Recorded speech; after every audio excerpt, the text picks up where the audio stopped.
Guys, good morning. Kapi tayo.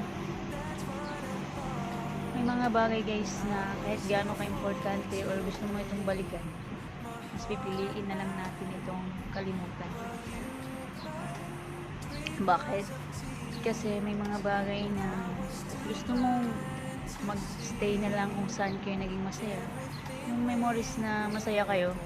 Kasi kung natatakot ka na kung babalikan mo yung magagandang alaala na meron kayo, ay baka mapalitan ng masasakit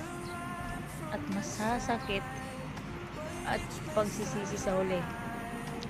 May mga bagay na kahit gabi-gabi iniisip mo kung bakit, pero walang sagot sa tanong kung bakit.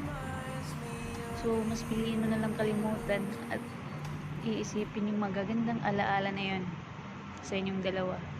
At piliin mo maging masaya.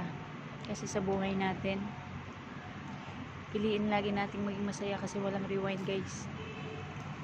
Good morning.